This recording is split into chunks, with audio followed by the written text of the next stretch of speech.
Coming soon. In a world where worlds collide. One man, one mission. From Michael Bay. Celebrate life. Praise the Lord, pass the ammunition. Death. Get ready to burn. And love. I love you so much. Cinco de Mayo. Run! Not today, not tomorrow, and not for anybody. Starring CGI John Wayne, Chuck Norris, and the return of Steve Guttenberg in My Way, or You're Dead.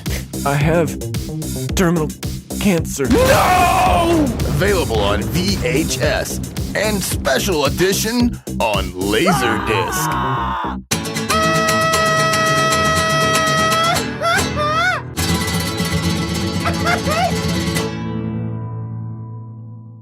Ladies and gentlemen, boys and girls, what is going on? Welcome to Joe John.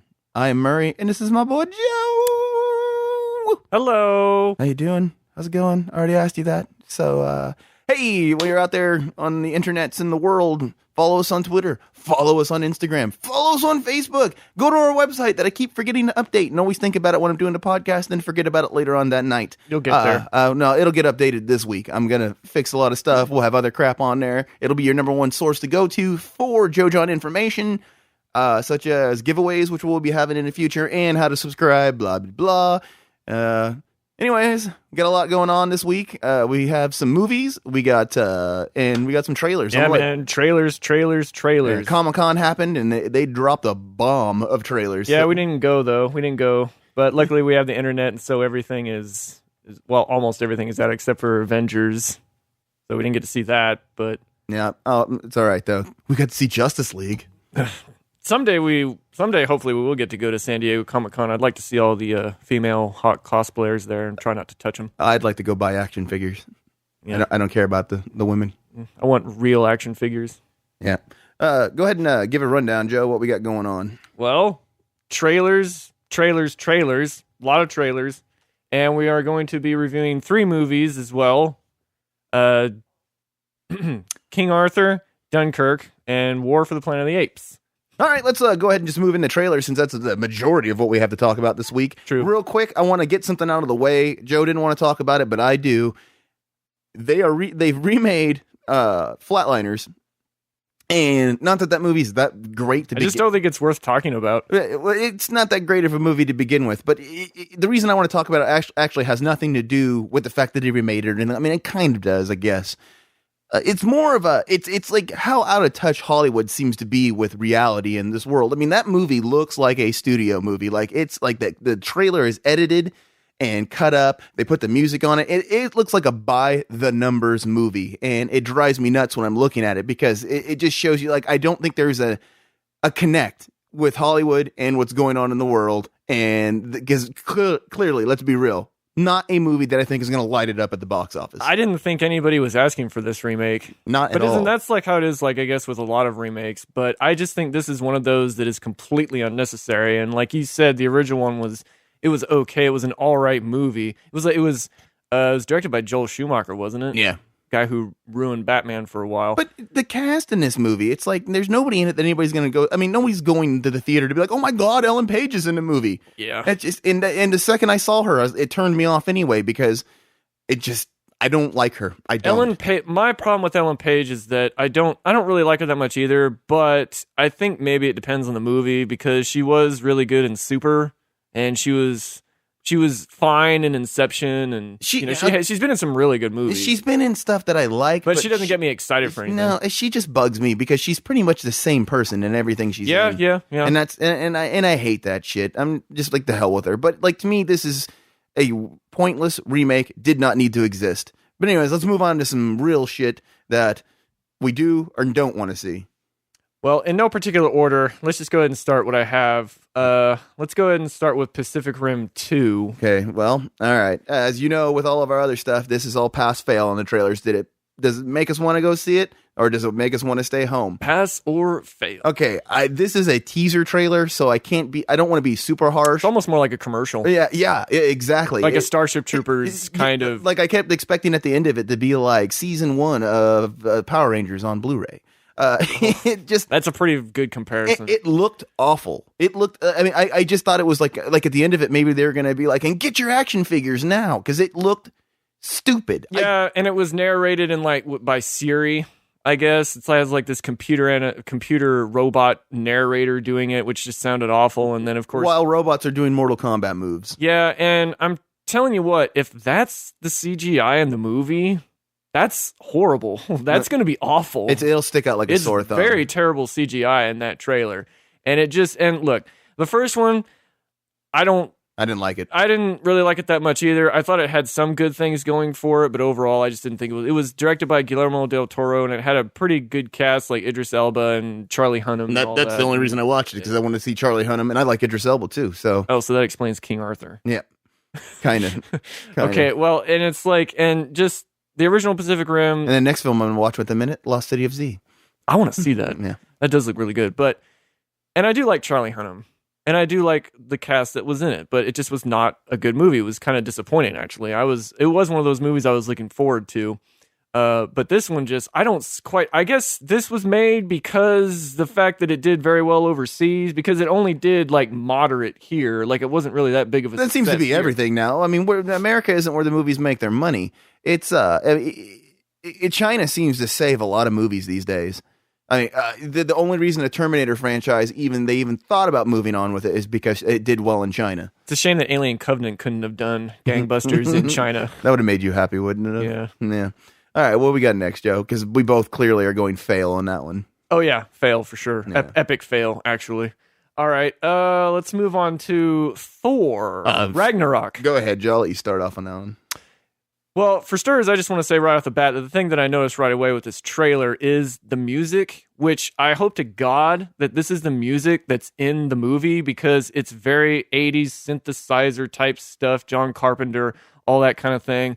It's more extended trailer of the last one, where it sort of just continues on the story as far as like Cate Blanchett plays Hela. Is that her name? Mm-hmm. Hela. Goddess of Death. Yeah, and she's like the new villain. She essentially is, takes over Asgard, and Thor essentially has to fight her and all that kind of stuff. And he also teams up with Hulk, which he actually, I just want to say, Hulk, he talks in this one, at least more than what he's ever talked before. Like, I think in the Ang Lee Hulk, he said one thing, he said like puny human. Mm-hmm. And then in the Edward Norton one, I think he did say Hulk smash. Yeah. And then in Avengers, he said puny god. Did he say anything in Avengers 2? Like, I don't remember him saying anything in Avengers 2. I don't remember shit from that movie. But it's like I hated that movie. At the end of that trailer, the Thor Ragnarok trailer, it's like the Hulk is there. He's talking with Thor. He's got like some Mardi Gras beads on or something, and he's just like he's like saying some funny stuff. And I'm loving every single second of this trailer. I love the look of it. I love like the effects. I think, and Carl Urban is in it, which is also a plus. Oh yeah. And it seems like everything is coming great together for this movie, and I'm very excited for this. And it's from a director, I cannot remember what the movie is that he did, but it was some Sam Neill movie that he did that I think got him the job for this one. And somebody at work says that it's a really good movie. So seems like this will be the perfect director for it. And plus, he's been quoted as saying that Big Trouble in Little China was actually a huge influence on this movie. Which, honestly, after you saying that, kind of makes a lot of sense, because it definitely has, it has a John Carpenter vibe to it. Yeah, it feels very, there's a lot of Big Trouble in Little China similarities that you can make, which is great. And this is, I don't like the Thor movies. I did not like Thor 1, and I thought Thor 2 was worse than that. But this one, I am very excited for this movie. This is one of the most excited movies I'm waiting for the rest of the year. And right now I'm thinking that it's definitely going to be one of the best ones. Like, I think it will be better than Spider-Man Homecoming, and I think it'll be better than Guardians 2. So what did you think? As far as this trailer, it gets a massive pass from me. It's it's a pass from me too, big time. It's good all around. They do a good job of kind of showing you what's going on without giving away too much. And they show a lot, in my opinion. And the one thing that I like about this the most, in all honesty, is going to be the opposite of why. The opposite. It's exactly why I hate the Justice League trailer. Which we'll get into. While in this trailer, it's dark in some scenes, you can see what the hell's going on. It's a very colorful movie. Oh, this movie looks amazing to me. The action looks good. I love that as time has went on through all of the Marvel movies, Thor has become more of a comedic character, and it seems like it's coming to a head with this movie. And that's what I'm hoping happens. I don't know anything about Thor in the comic books, but from what I've read, and a lot of people are saying online, is that Thor is ridiculous in the comic books, and that they think this movie is embracing the absolute asinineness of the comic book. But like I said, I don't know anything about it. That's just some people I read online. It looks a lot of fun, too. Like, it looks really fun. And, of course, Chris Hemsworth, I think, is really good as the character. It seems like he has some pretty good comedic timing with this. And I just think that I do really think it's going to be an honest-to-God great movie. Yeah, it's got my boy Jeff Goldblum. Now, correct me if I'm wrong, but Sam Neill... Goldblum. You mentioned Jeff Goldblum, but Sam Neill's supposed to be in this movie too, isn't he? I don't know. Like, I thought like they said that he's... I didn't see him in it. I haven't seen him in any of the trailers, but I thought he was supposed to be in this movie He'll too. probably come in riding a dinosaur. It's probably like a really bit role. He'll ride the Event Horizon in Doc. That's an awesome movie. It is. It's good. What do we got next? Well, since you mentioned Justice League, let's just get right into Justice League, which I want to say right off the bat, a positive thing, that this trailer is not nearly as bad as the Batman v Superman trailers. Can you at least say that? Oh no, I'll give you that big time. But I just think that, with this new one, which the whole movie, or the whole trailer rather, it just doesn't, nothing about this gets me excited for it, nothing at all. And I noticed also that, with the popularity of Wonder Woman, that if you notice with this trailer, it's very much Wonder Woman focused. And it's probably a smart move on their part, because that's the only thing that's keeping DC afloat right now is Wonder Woman, since the rest of it sucks. So, because that was, and if you think about it, that's the one character that they did right, was Wonder Woman so far. Yeah. As opposed to Superman, who is just dopey and mopey, and Batman, who is just an idiot. I don't really see any kind of detective skills that he's doing. He fights really good, but his detective skills suck. Your movie you were thinking of is The Hunt for Wilder People? Yes, that's the one. Yeah. That was the guy who's directing Thor did that movie. I've never seen the movie. I haven't either, but I heard it's pretty good. But with Justice League, I have no confidence in this movie whatsoever, and I think that with Wonder Woman, I think she'll be fine in the movie. I don't think it's really going to be as good as how she was in her own movie. I'm questioning how much of the stuff we see in the trailer are reshoots. How much of stuff that was added on. They're reshooting it right now, and they're having problems with that because of Henry Cavill's mustache that they'll have to CGI remove. Yeah, I'm questioning though how much of the stuff might have been reshoots, or how much of what we're seeing in the trailer is. And the reason I say that is because of how much Wonder Woman's in it. And I bet you. I bet you. And I'm wondering if you're seeing everything of Wonder Woman in the movie, and only because it's. She's the one. She is the tent pole for them right now, which to me shows you how badly they're handling this entire franchise. When Batman isn't your tent pole, or Superman, yeah. I'm sorry, but you're doing something wrong. My biggest beef with this movie is that every single shot looks like it's at night. And I don't understand that. It doesn't look like the sun ever shines at any point in this movie. Yeah, it doesn't look good. And the other thing I had a problem with is if you take the original teaser trailer or whatever it was that came out, and then you take this one, I'm not digging this whole smart alecky kind of I'm going to be the comic relief moment guy from Aquaman. I'm just not liking it. There's things I've seen that I'm just. I feel like it's Aquaman and it's the Flash. I feel like Aquaman is like a surfer dude, bro. What up? Yeah, all that kind of stuff. Hell yeah, just that stupid stuff. Yeah, that bugged the hell out of me. And then his scene, I've brought up to you numerous times, where he smashes that dude through the building, slides through and jumps off. It looks so cheap and fake. I'm just oh my God. And every single scene in this, trailer, here's a problem I also have.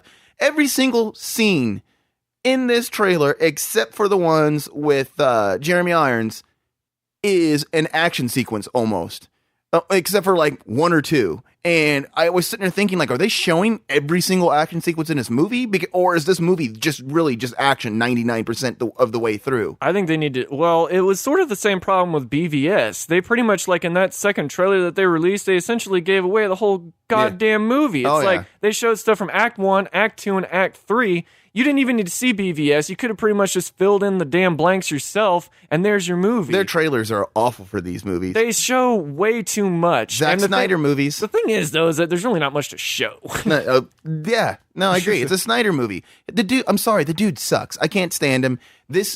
I hope I'm proven wrong, 100% proven wrong, but this trailer is a massive fail for me. It did not make me want to see this. And this is twice in my life that I can say that you have maybe not want to see a movie with Batman in it, and both of them got Snyder's name written all over it. It's a fail for me too. It's not I'm not going to say it's like a complete epic fail, but it's definitely didn't get me any more excited. And also I think we should probably talk about what happens at the very end of the trailer, which is at the very end of it, we don't see who it is, but judging by the fact that there's like a glass of Jack, and then it starts rippling effects. It could have been the damn T-Rex from Jurassic Park or something, but instead it's like some other superhero. Everybody, like my first speculation, and I think everybody's speculation was that, it's Superman.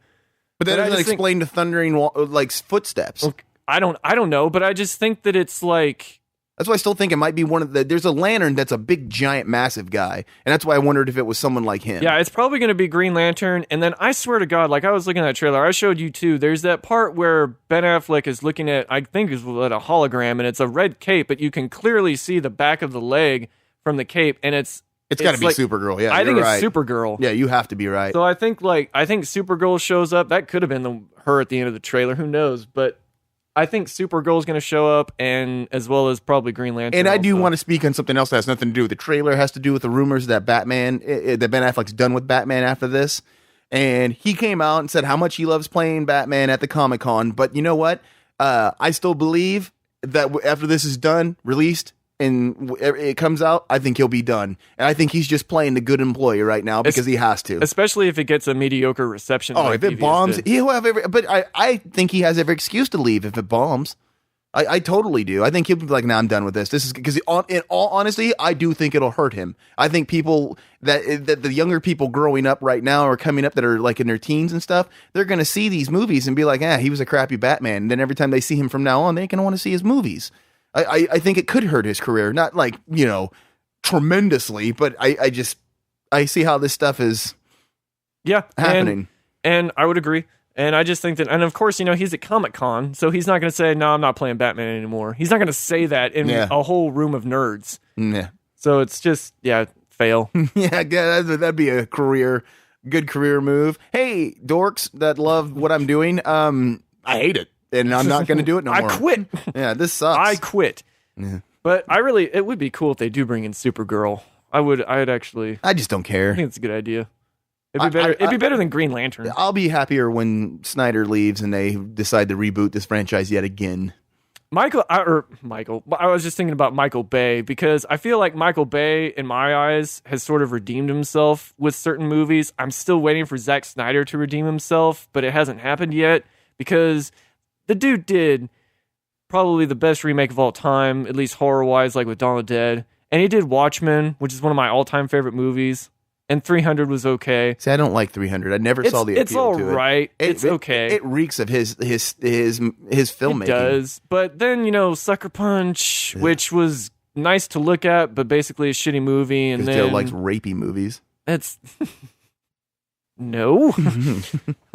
No means no. Mm. And then what was it? Well, of course, Man of Steel, which is all right. But BVS completely ruined it, and then I swear to God, so it was basically Sucker Punch and BVS. My problem with him is he's a one-note director, dude. He's for the most part done the same movie over and over, like directing-wise. His style has been the same thing over and over and over again. Yeah, it's kind of something I'm going to touch on later with Guy Ritchie and the way he directs too. So, all right, are we done with Justice League? Yeah, thank God. Right. Let's move on to Stephen King's It, coming out later this year. Joe has more reservations than I do, but I do share some of the same reservations, so I'll let Joe go first. Again. Well, this is the second trailer that's come out, and I'm kind of digging it, and then I'm kind of not. I'm just something about it just feels off, and I think it's mainly just because of the talent behind it. This is from the same director of Mama, which was not a good movie, and I believe one of the writers of this, or at least the screenwriter, is somebody who was a co-writer of Annabelle, the first Annabelle movie, which was terrible. Not good, also. So I'm kind of hoping that the Stephen King material will lift those guys above it, because now I've never read the book. I've heard it's fantastic. My dad's read it, and I've seen the miniseries, which had Tim Curry in it as Pennywise the Clown. And the miniseries, I saw it a long time ago when I was a kid, and I remember some of it I thought it was like really good when I was a kid, and it freaked me out. I bought it on Blu-ray not too long ago, and I watched it not too long ago. And it has not aged well at all. People are clouded by nostalgia with that movie. Yeah, because miniseries. I'll tell you the one thing that is still fantastic in it, and that is Tim Curry as Pennywise. It's an amazing performance, and it's scary. It's still scary to this day. But the movie, the rest of it is just so corny and so dated, and it's just the effects are so awful, and but it's entertaining to watch, just mainly because of how bad it is. But that's the thing. You think that maybe that's what this movie is going to suffer from? It's going to suffer from the fact that it's source material that it's pulling from. Because let's be real, if you look at the first trailer that came out for this movie, it pulled almost like scene for scene from the miniseries. No, I don't think because of that. The reason why I'm not too excited for this is that I just don't feel that it has its own kind of look to it, or its own kind of... Oh no, when I saw it, it looked like Mama 2 in certain parts. Yeah, because you have some of the scary parts. There's like a lot of jump scares in the trailer, and I'm kind of worried about that, where the thing that's going to scare you is like a big loud noise. And then there's one part which is like, if you haven't seen Mama, that relies so much on jump scares to where the crazy looking mama creature thing just jumps out, and then it just like flies to the screen, like flies right at you. And they do the same damn thing with this in It, where it's the clown where he just jumps up and climbs, just all up in your face. My problem, and it looked dumb. My problem with this movie is it suffers from something that has bothered me since The Ring came out. And I hated The Ring. I didn't see the big deal about it. It was like watching an art film for an hour and a half, and then something scary happens. I thought the first Ring was actually pretty decent. I thought it sucked. The sequel sucked. And the effect of her coming out of the TV and the way it looked, and then let's move from there to The Grudge. And I've noticed we have suffered for years since those movies came out with that same kind of visual style effect of creepiness. Like when you see the arms in this It trailer, it reminds me of that kind of stuff. Yeah, that's the way Mama was, and that seems to be the thing these days with like scary movies. It's like they're all pulling from that style, and I hate it. I think it looks like too fake. I didn't like it then. I don't like it now, and it's not scary to me. I don't know. However, I think it looks like they have a good cast. I'll give this trailer a pass because it hasn't turned me completely away. I have reservations, but I still do want to see it. And I think a lot of people's problem is that they, like I said earlier, they're clouded by the nostalgia that from watching it when they were a kid. They forget that the actual show for the most part sucked. I'm kind of hoping maybe they take those elements and make them better this time around. I hope like the jump scare thing doesn't bother me as much, but if it looks hokey, you gotta rely more on creepiness. Yeah, if it looks as hokey and cheap as it does in parts of this trailer, this movie is going to be a big, giant, massive pile of crap. And this is just the first of this. Like, they're going to start shooting the second one, I think, early next year. Which I think they're jumping a gun on that, but we'll see. You know, it's gonna do very well financially, and if it does get terrible reviews, they're still going to make it because it's going to do well money wise. And the thing is just, I don't know, but like you were talking about, like The Grudge and The Ring. I feel like you just take the movie, take the clown out, and just put a creepy girl in. And there's like it's another Ring movie or another Grudge movie. No, yeah, no, it is kind of like that. But but like I said, it's mainly the effects. You give it a pass? The way they do them. I gave the trailer a pass. It hasn't deterred me yet. It's borderline. Borderline. I'm all right. I give it a pass too, but barely. Yeah. It's just because I think it's time to have like a really good Stephen King movie, and I hope that maybe this will be one of them. Hopefully. I'm hoping Dark Tower will be one of them. I'm hoping that too. But at the same time, I'm hoping because It is such a great story. And I would like to see like a definitive movie version of it, even though I haven't read the book, but I probably will before the movie comes out. Yeah, I'm going to. All right. I'll read it on the podcast. Put everybody to sleep. I'll read it like this.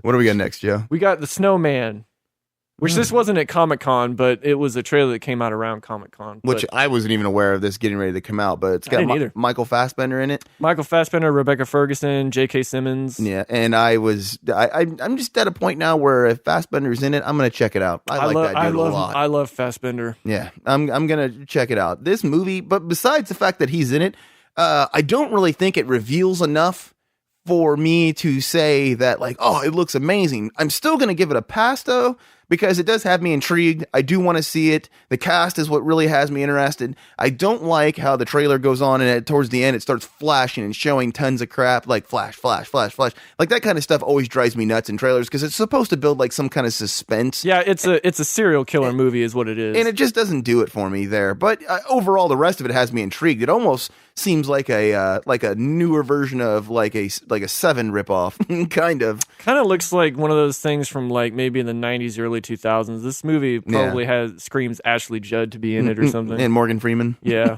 but I mean, it looks. I think it looks pretty good. I mean, I think the setting of it seems really cool. I don't know. It's like in a snowy area, but in the Snowman, it looks like he.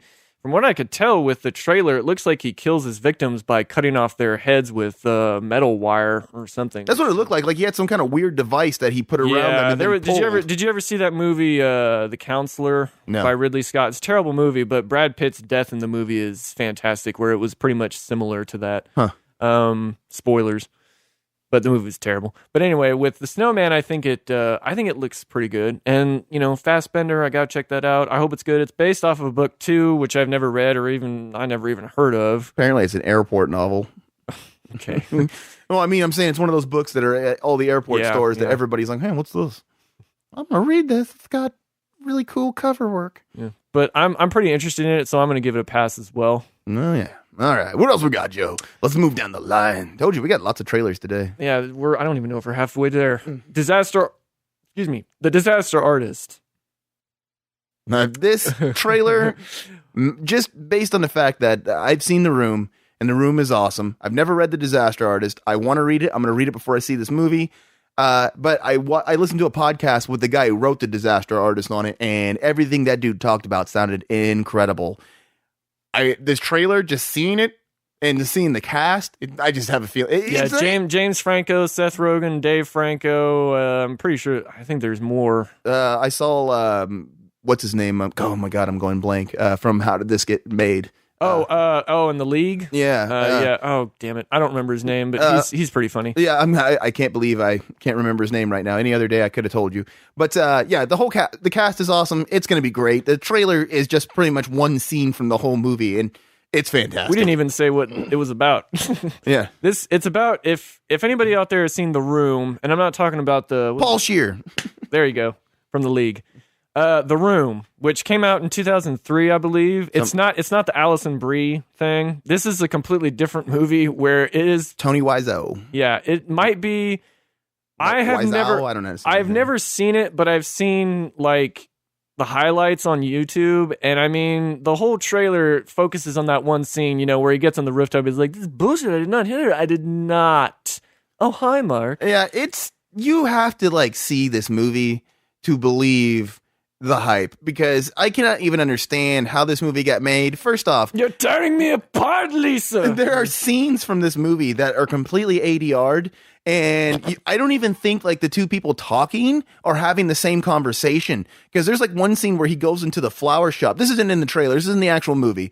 He goes into a flower shop, and the chick's like, "Oh, hi, Johnny," but it's like he already started the conversation, and it's like they're already talking to each other, but but it's like when they put the audio together, it's off. Like his conversation is behind or ahead, I can't remember, and where hers is, like, so their conversation never makes any sense. Yeah, and there's stuff like this through the whole movie. Yeah, he pets the dog. You're my favorite customer. Yeah, his acting is absolutely atrocious. I mean, the movie. Well, everybody's acting is. Oh well, yeah. I mean, but his is a mystery. Yeah, and don't get me wrong, it's not good. And when you watch this, it is hard to get through if you're not somebody who can watch it for the sake of watching it be a pile of crap. It's bad, but the fact that they've turned it into what's going to be a comedy is absolutely genius. Well, apparently they debuted it somewhere, at some film festival, and apparently it got rave reviews. So we'll see how it goes with the movie. I give it a strong pass. Oh, I get a big pass from me. I'm definitely going to go see it. And plus, I love James Franco. So, dude, anytime I see James Franco and Seth Rogen in the same movie, I'm like, you're definitely going to go see it. Checking that out. Yeah, I like Seth Rogen. I think I like James Franco more than Seth Rogen, but that's just me. I'm about equal with him. So, hey, what do we got next, Joe? Let's go down the line again. Got, The Shape of Water, which is the new... It's the new Guillermo del Toro movie. You know, he did Hellboy 1 and 2, Blade 2, Pan's Labyrinth, Pacific Rim, Crimson Peak, which was a piece of shit. This movie's about a woman who's a mute and falls in love with the creature from the Black Lagoon. Yeah. It doesn't take place in the swamp or anything like that. It's not really the creature from the Black Lagoon. No. It just looks like it. It's like combination between that and Abe from Hellboy. I think it's a prequel to Hellboy. It may as well be. It certainly looks like it is. But real quick, let me explain something. Here's where my sigh came in, because this movie gets a pass for me because it's very interesting looking, and I like the style of the way it looks. Because it definitely reeks of like the 50s or so, or even earlier. But the reason I sighed is because it's Guillermo del Toro, and I think he is Hollywood's most overrated director. I don't think he's that great. I think he's been few and far between on anything that's actually worth a crap. And that's why it scares me that I actually am intrigued with this movie, that it could turn out to be, in all honesty, extremely boring. I think it has a high possibility. That's a possibility. I think it looks really good, though. I mean, I like the whole visual style of it. It's got a really great cast, like Michael Shannon, and it has somebody in it that I'm starting to really like. Is an actor, Michael Stuhlbarg, and he was in the latest season of Fargo, and he was on Boardwalk Empire, and he's really good. I like him. It's got Richard Jenkins in it also, but I think it looks really good. It is Guillermo del Toro, and maybe this will be the one where he can kind of get back to the basics. I hope that's so. what I'm hoping for, because I do think he is a talented filmmaker, but I do think he gets way too much damn credit for things. Like, he gets mentioned a lot, and I don't quite understand why, because he has done some really shitty movies, I think. But I do think that it looks very interesting, and visually it looks impressive. And what did you say? It was in the 50s? I don't know. It might be earlier. I'm just going to go with earlier than that. I don't know, maybe 20s or 30s based on the way it seemed. Could be. But, I'm always there for Michael Shannon, so I give it a pass. Yeah, it gets a pass for me, too. Just a basic pass. Moving on. Jigsaw, which is actually Saw 8. Okay. This is what I don't understand. It's a reboot, but it's not a reboot. And it's a sequel that they're doing it. So I guess it's a soft reboot, if you want to get technical, since it is a sequel and they're trying to like bring it back. The trailer is pretty much just lots of people getting possibly killed. It almost seems like a parody now. Yeah, and the problem I have with it is I'm just sick of Saw. I was sick of Saw after about the third one. And I don't care about this one. Me and Joe have some theories about it because, in the trailer, they're like, this is Jigsaw's blood underneath these fingernails. And so me and Joe have a theory that maybe he has a twin, and that's how this is able to happen. Twin brother. It's either that or a clone. Yeah. I mean, it could be a copycat, but I don't understand what the purpose of all the other stuff is. I'm saying twin. But I'm going with the twin route. It's a good way to bring Jigsaw back. It also would work easily into the previous movies. However, I'm going to go with fail on this because I just have no desire to see it. It didn't show me anything new that made me want to see it. Some of the traps do look like the only trap that I thought was kind of interesting was when they were getting covered by the grain or something, and then all those farm tools are falling down. See, and I thought that one looked stupid. I thought that looked kind of cool. The other ones, though, as far as where they have like those buckets on their heads and they're about to be dragged to the wall from these chains into some saw blades, I thought was just kind of stupid. But whatever, it's Saw. It's what you expect. I'm gonna go see it because I've seen almost every other one, and I would like to know exactly what's going on. I would give it a fail too, only because I feel that it's just getting into parody at this point. Because it's like you even have one of the characters say something like, he's like about to die, or at least he's like chained up, and he's like, "Well, that's pretty scary." And when like the Muppet comes out on the bicycle or the tricycle, whatever, you want to play a game. And it's just, it was dumb. But, you really just see those movies as the traps. I think it's going to bomb, personally, because I feel like with these kind of horror movies that they're bringing back, they don't do very well. Like the Blair Witch movie that came out recently flopped hard. But it didn't cost much to do this movie, I bet. Neither did the Blair Witch movie. But I think Saw has a bigger following than the Blair Witch did. Yeah, probably. You got your torture porn people out there who love this stuff. I already said I'm going to go see it. I've had friends who loved the Saw movies, so it wouldn't surprise me at all if it does well. I don't think it'll be anything, huge or whatever, but shit, all it's going to make is probably $80 million. It comes out around Halloween time too, I think. So that's always been when they come out, Halloween time. So, and it might not, if it doesn't have any competition around that time, then it might actually do well. But we'll see. But yeah, right now I'm going to say fail. Yeah, definitely a fail for me. All right, let's talk about a couple of Netflix trailers. Let's talk about Bright with Will Smith and Joel Edgerton. I saw people that I'm friends with on Facebook, just falling over for this movie, and it's a massive fail for me. I absolutely have no desire. Like the second it starts out, I'm kind of like, okay, all right, not bothering me none. You see Will Smith in this, I don't know, was he an orc or what the hell he is? Joel Edgerton. Yeah, like he they're talking, and apparently people have problems with them working as police officers, blah blah blah. But then when we get to this point where they reveal this chick has a magic wand, it just gets to me absolutely stupid. That's where it lost me, because, and I know it's supposed to be a fantasy. It's like a fantasy take on Alien Nation. Yeah. Where a human cop played by Will Smith partners up with Joel Edgerton, who is a ogre. I don't know what the hell he is. Or whatever. The things from Lord of the Rings. Orcs, thank you. Yeah. Orcs, and there's also other fantastic elements in it, like fairies and stuff like that, and it's sort of... elves. Yeah, and it's an interesting take. Gay people. It's an interesting take where, he teams up with him. Of course, everyone gives Will Smith crap for teaming up with him, being a partner with him and all that. But yeah, it lost me when it got to the whole even more fantasy element in it, where they have to get a hold of this wand that grants wishes. And plus, it's from the director of Suicide Squad. Is David Ayer? Yeah. And, of course, the thing about David Ayer is that he's done some good movies, but Suicide Squad, it was just completely god-awful. And I give this a fail as well, but probably not as bad as you do.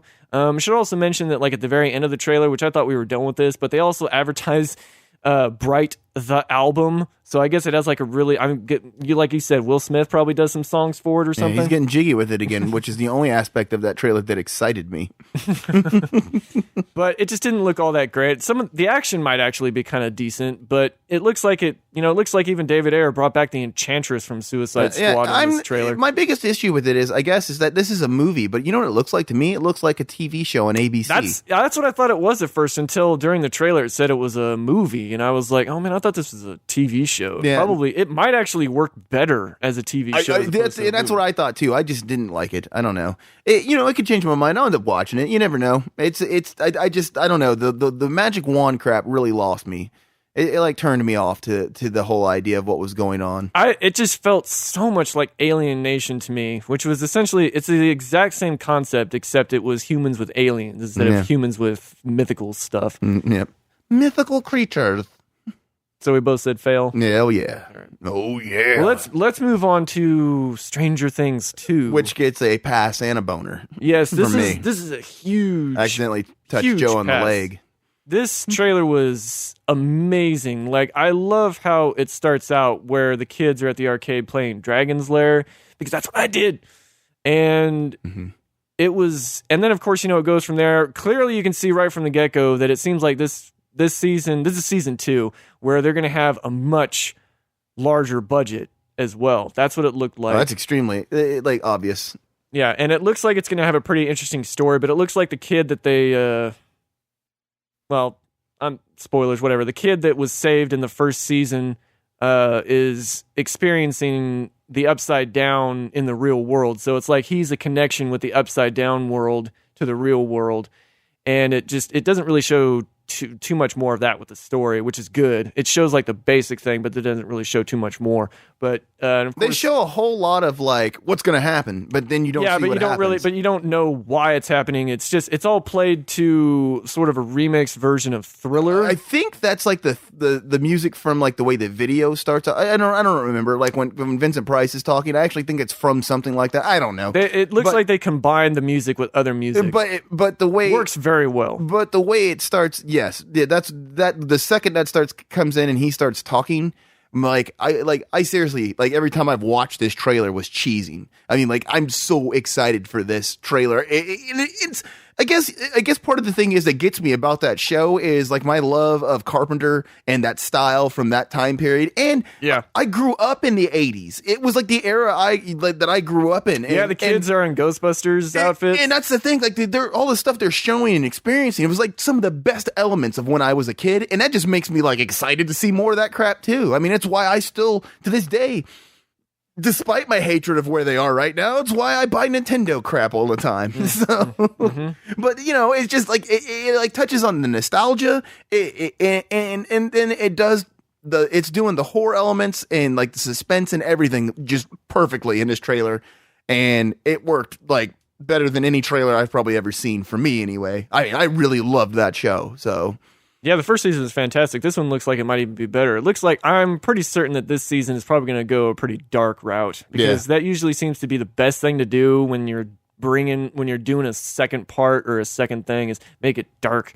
You know, make the stakes much more higher. That's what it definitely looks like. I mean, it looks when you see in the Upside Down, there's like this giant spider-legged type monster. What you don't do in the second season is have everybody camp on somebody's farm for the entire season.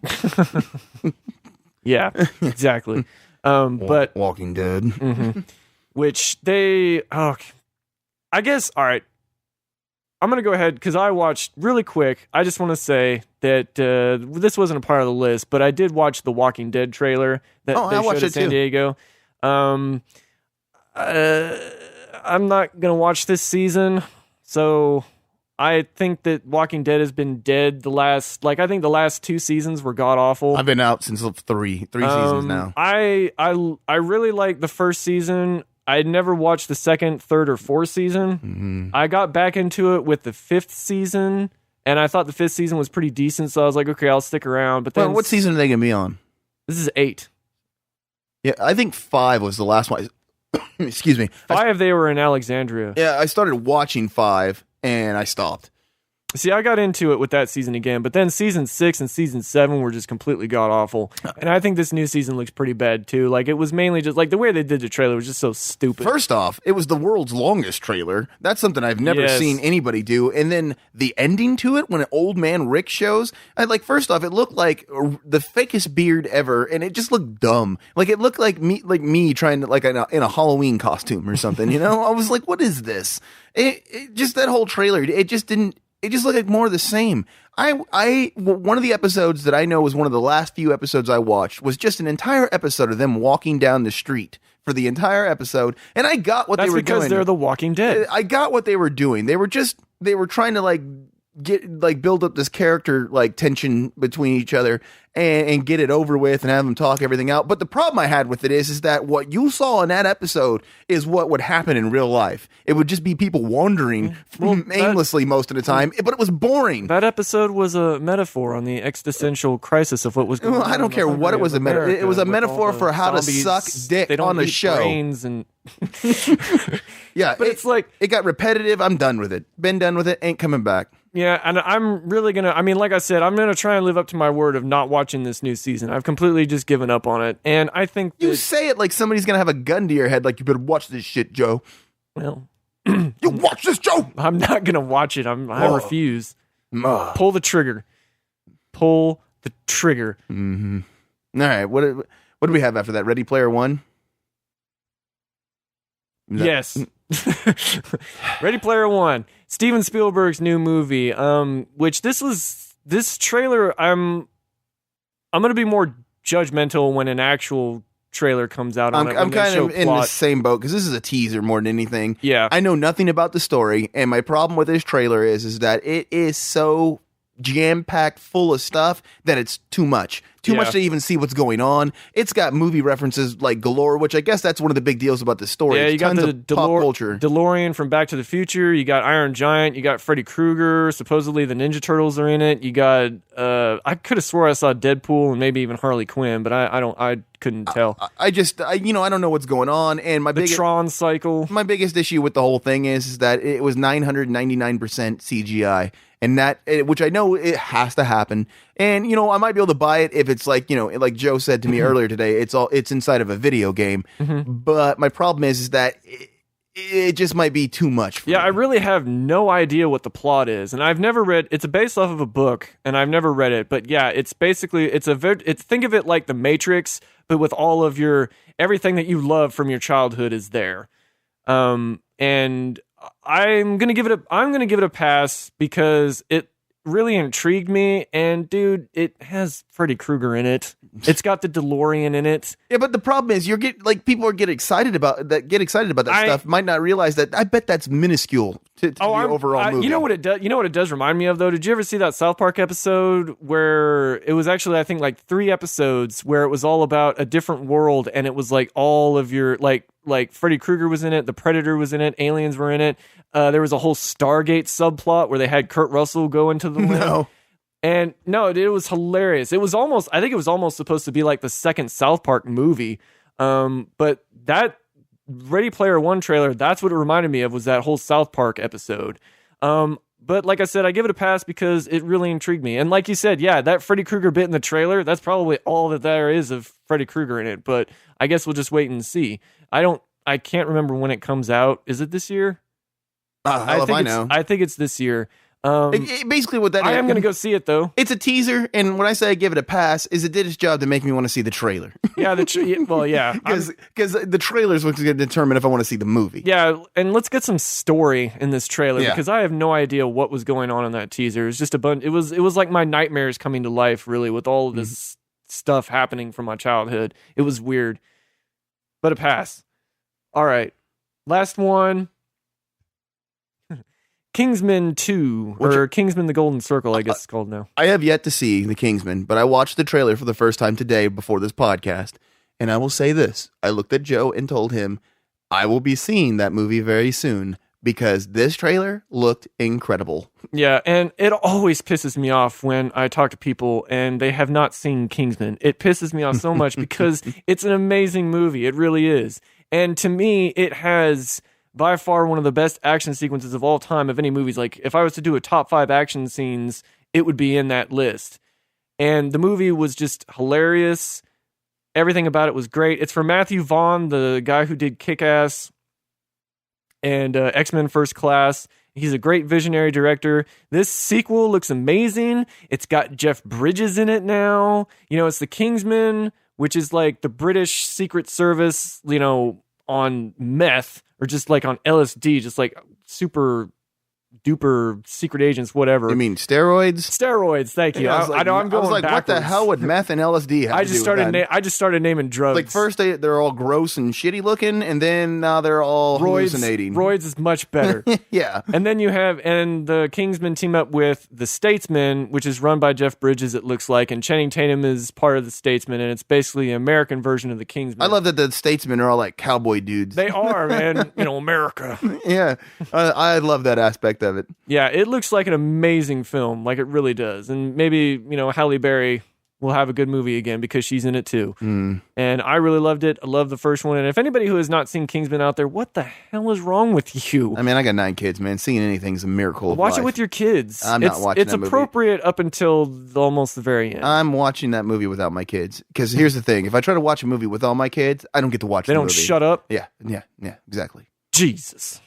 So, all right. Well, those are trailers we just spent almost an hour on. So, oh, really? Yeah. So we need to get to movie reviews. All right. Well, you talk about King Arthur, sir. Okay. I saw King Arthur, Legend of the Sword. It's the Guy Ritchie film starring Charlie Hunnam. I'm going blank. The guy who played Littlefinger on Game of Thrones. Diamond Hunsu, Jude Law, a whole bunch of other people. Actually, it's got multiple people from Game of Thrones throughout the cast. But it's good. It's got a decent cast. Game of Thrones deserves better. And And basically, I mean, if you know anything about King Arthur, it's basically about the story of him finding the sword and becoming king. Jude Law plays the evil king, and that's kind of, he's out there looking for the... Do the Transformers show up? No, he's out there looking for the born son because he wants to get rid of him because he knows he's a threat to his crown.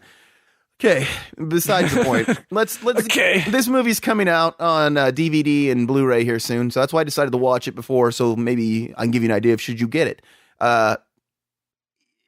No. I'm going to go with, if you rent it, it's not the most horrible thing you can rent, but I personally would pass it.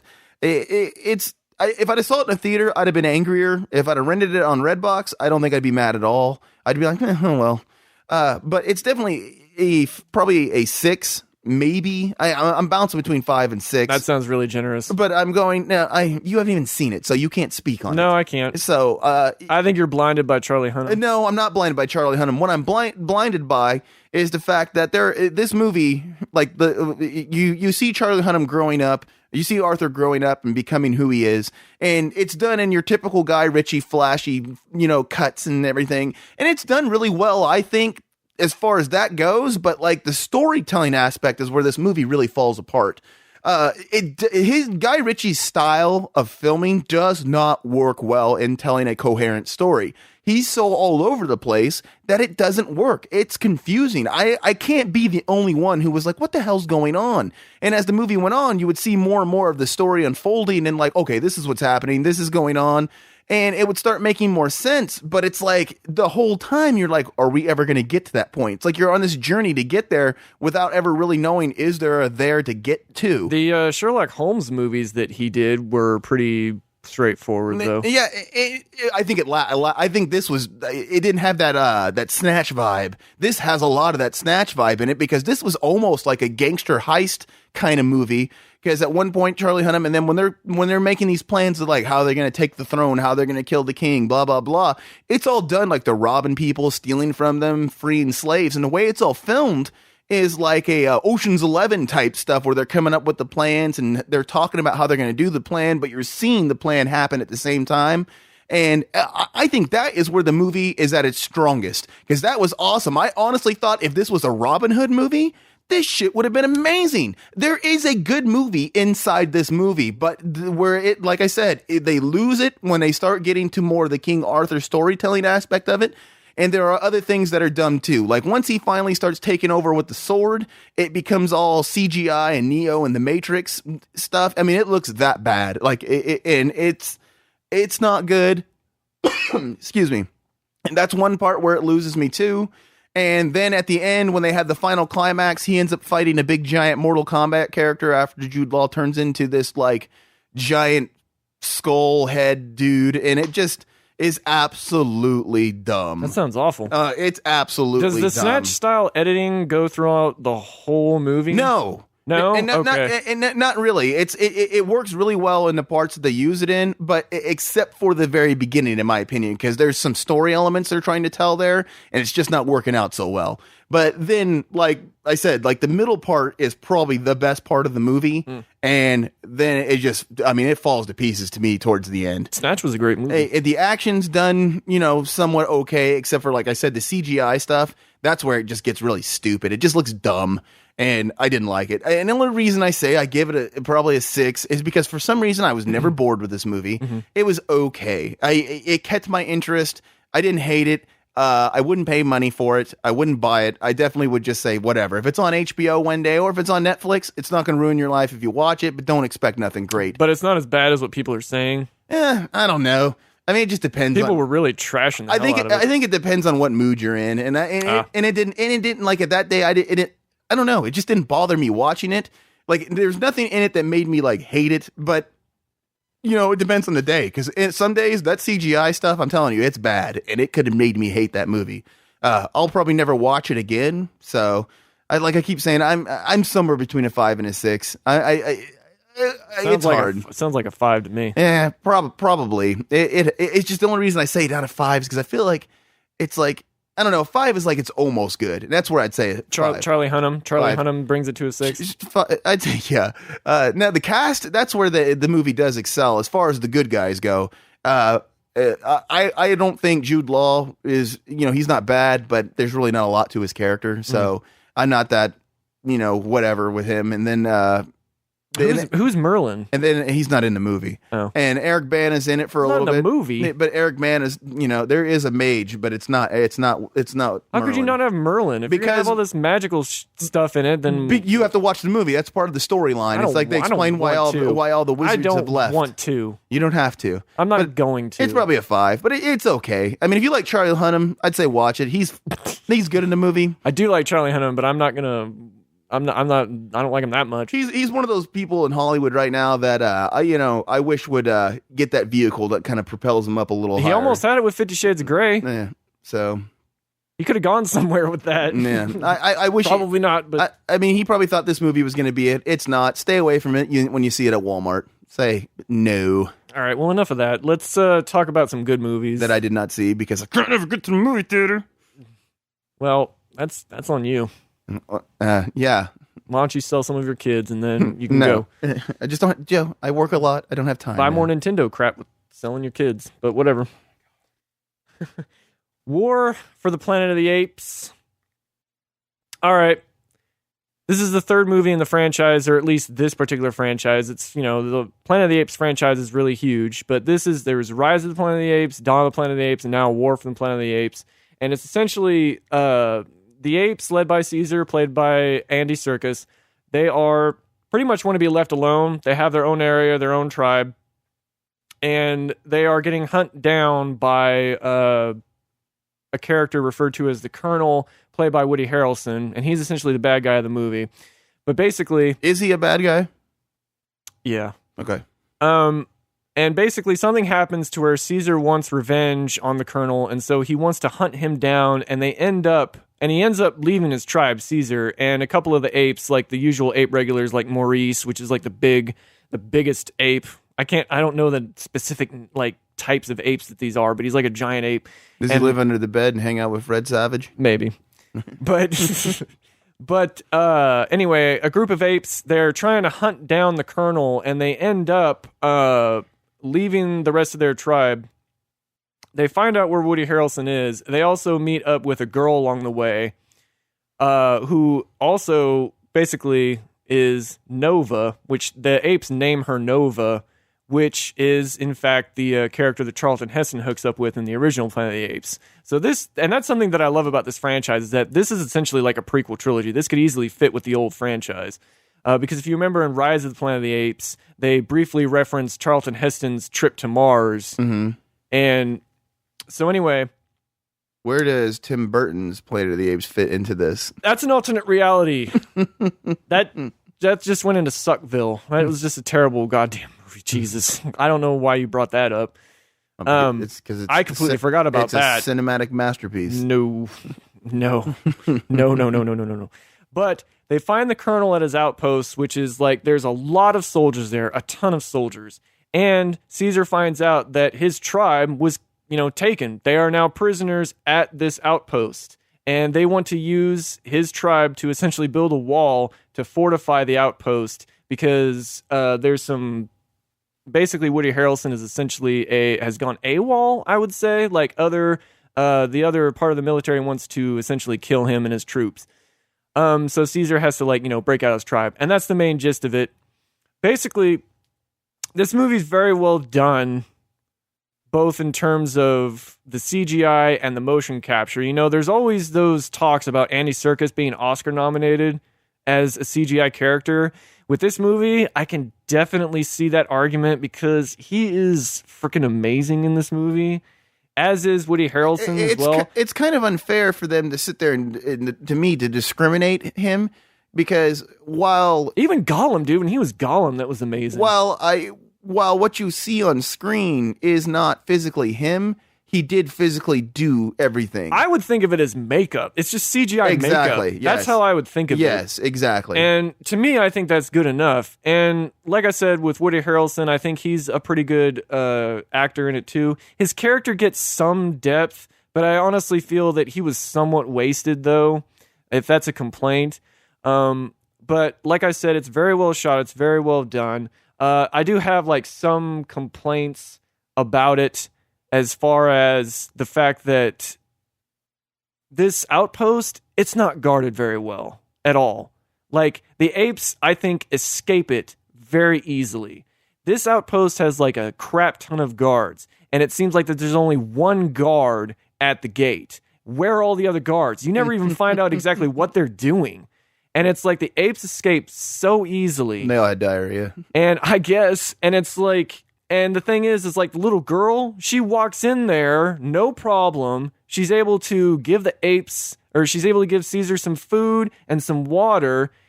And she's able to go back and forth between the apes' cages, and it's like there's no guards. I mean, eventually they show up, but where the hell were they? Where are all the guards? That was ridiculous. That was something that actually really bothered me. That's mainly just nitpicking. If I was to find one complaint, that's it.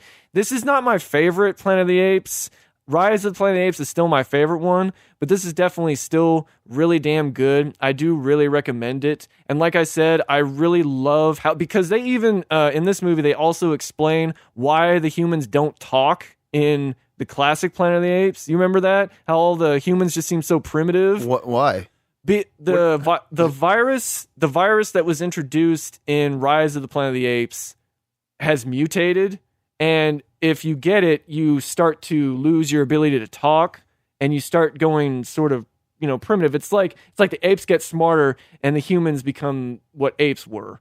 And it's sort of like a de-evolution kind of thing. So I thought that was really good. I really like that. And that's something that I love, that this could easily play into that old classic franchise, which I think this, if you include the Tim Burton movie, this is like the 9th movie in the franchise. So, and the ending, just really quick, this is the last part of the review. The ending, I'm not going to say what happens, but hopefully this is the ending. They're already talking about, like the director says, he hoped that it moves on or whatever, but I really hope this is the last. Just please let this be the last, because I think it ends perfectly the way it does. You could go on, but please don't. I think this is great just the way it is. And plus, I think with the way that the movie's making money, there might not be another one, because it did pretty well its opening weekend, but it's kind of just, but it didn't do as well as Dawn of the Planet of the Apes. So we'll see how it goes. But yeah, because I don't know how well it did it there. That's what I'm trying to look at right now. It did okay. It's doing okay. But it's not making as much as Dawn, the last one, did. So my score for this one would be an 8. Yeah, it's not even close. I give it an 8. If I was to compare, I give Rise of the Planet of the Apes, I give that a 9. And I would give Dawn of the Planet of the Apes a 7. This one I would give an 8. Yeah, it's only at $190 million on a $150 million budget. Yeah, I mean, so it might not happen. And I honestly hope it doesn't, because I think they end it perfectly. This is also a really good franchise, which is a rare thing to say. Good Lord.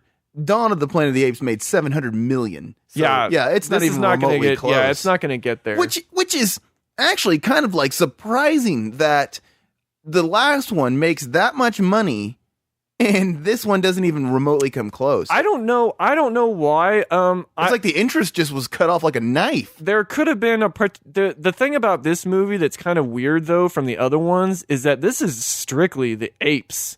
There's rarely any human interaction. Yeah, like but even then, you would think with as much money as that last movie made, you would think there would have been enough of a fan base to go see this one. Like maybe it was on the strength of Rise of the Planet of the Apes, and then maybe some people didn't like Dawn of the Planet of the Apes, so they're not going to really bother. I mean, it's like, I can wait to see it on Blu-ray or whatever. I don't know. The reviews for Dawn of the Planet of the Apes were way better than this one. So, I mean, Jesus. The reviews were positive for this one too. I think they were good, but you had people touting the last one as possibly one of the best science fiction movies ever made. See, I disagree. I thought Dawn was good, but I didn't think it was as.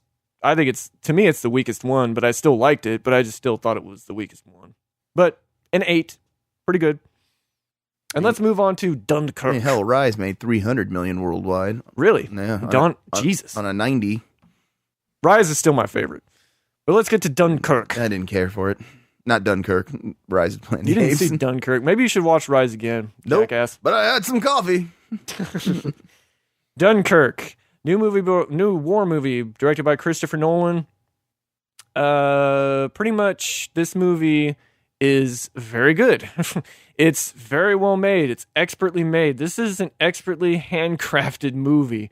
That's really the best thing I can say about it, is that Christopher Nolan really did just a tremendous job on this movie in terms of what he did. It's like, I swear to God, I think there are no CGI effects in this movie. I think it's pretty much all practical. I mean, I'm pretty sure there was...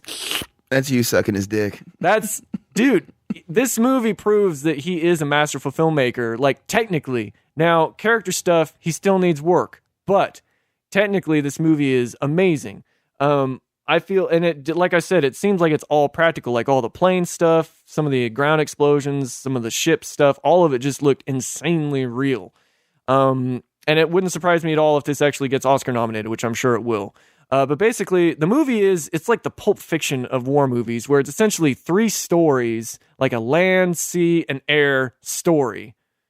And you know, Nolan with his weird editing, because it's sort of like, maybe like The Prestige is probably the closest, where it goes kind of back and forth, as well as maybe like Inception. It's kind of that kind of editing. But you have the air story, which is Tom Hardy's story, where he's in a plane throughout the whole movie pretty much, and he's also completely covered almost throughout the entire movie. Like, I would say like 99% of it, he's completely covered. Nolan doesn't like just like face. Bane. I guess so. And that's a fantastic story. That was probably my favorite story of the 3. And then the sea story, which is Mark Rylance, where he's just a regular fisherman who is going out to rescue the soldiers from Dunkirk, which is basically Dunkirk is essentially a coffee shop. Yeah. Where a bunch of soldiers are stranded on the beach, and they're just stranded there. And of course, they're surrounded by the Nazis. And every so often they'll send some planes to bomb or whatever, but they have to get out of there. And so Mark Rylance is a fisherman from the shores, and he's trying to go there to get them, to bring them, whoever he can, back. And that's really what the whole main movie is. And then, of course, there's the land story portion of it, which follows basically one soldier, and he groups up with a lot of other soldiers. And of course, they have their adventures. I'm not going to get too much into it. But it was probably my least favorite story part of the movie, because every time it went to that, I would much rather it just go back to the planes or Mark Rylance's character, those were both great stories. The land story was fine, but like I said, it's very well made. Something that I do love also about it, and this is sort of a good thing and a bad thing. It's a good thing because this movie really avoids war movie cliches. Like, there's no other soldiers there. It's like, hey, take a picture. Hey, take a look at this picture of my wife, my kids. Hey, man, what are you going to do when you get home from the war? Oh, burgers and fries. There's none of that kind of crap in this movie. None of that. There is no character depth in this movie whatsoever. It is almost like a straight-up documentary. And as I say, it sounds like he decided to just tell the actual story. Yeah. And basically, it works very well because of that. But it also is sort of not working so well because you kind of wish you could find out more about these characters. That is sort of a problem. You will in Dunkirk too. Huh? But I think that Hitler's Revenge. It was a pretty amazing movie. It does have some narrative, well, not narrative problems, but it just has like just some character problems, I guess, as far as like you don't want those war cliches, but you kind of do. But then again, it doesn't hurt the movie too much. I give it an 8. Very well made. I highly recommend it. It's a damn good war movie. And I do honestly see it probably getting some Oscar nominations. I'm sure it will. Christopher Nolan should definitely get a Best Director nomination for sure. I think that this whole movie's an IMAX film, isn't it? Like, yeah, he put IMAX cameras on the airplanes. I'm like, he's a big, ever since the Dark Knight, he's been a huge proponent of filming with IMAX. IMAX is the way to go. And my thing is, though, I think you have to give him some kind of kudos or whatever you want to call it, because he's doing something with cameras that are incredibly hard to film with. Like, the IMAX cameras are bigger than the other cameras. I know they've came down in size, but they're still not easily moved like a regular camera is. And that's why I think it's awesome that he's able to do everything he does with these movies, still using this format. But I don't, we don't have an IMAX here, so I don't see these movies in IMAX. So I wish we had an IMAX. I would be much more inclined to go to the movie theater if we did get IMAX. Do you think we're supposed to be getting a new movie theater? And I hope it has IMAX. We are? Yes, we are. We're getting a new movie theater. I think it's like 9 screens or something. Where the hell is that going to be? 29th and Fairlawn, I think. Oh, didn't know that. Anyways, that's for Topeka people. Welcome. Yeah. Come see our 9 movie theaters. So, yeah. All right. Was that the podcast, Joe? Was that it? I think that's it. I think that is it. I hope you enjoyed it. I hope you did too. Sorry that we did nothing but talk about trailers. If you want, I could sit here and talk about Nintendo and how they're angering me, but I'm not going to, because we'll save that for next time. Despite what is going on, what you should do is you should go out and look at their awesome, cool Splatoon headset they got out. It's amazing. Yeah, a bunch of wires. Yeah. Anyways, thanks for listening.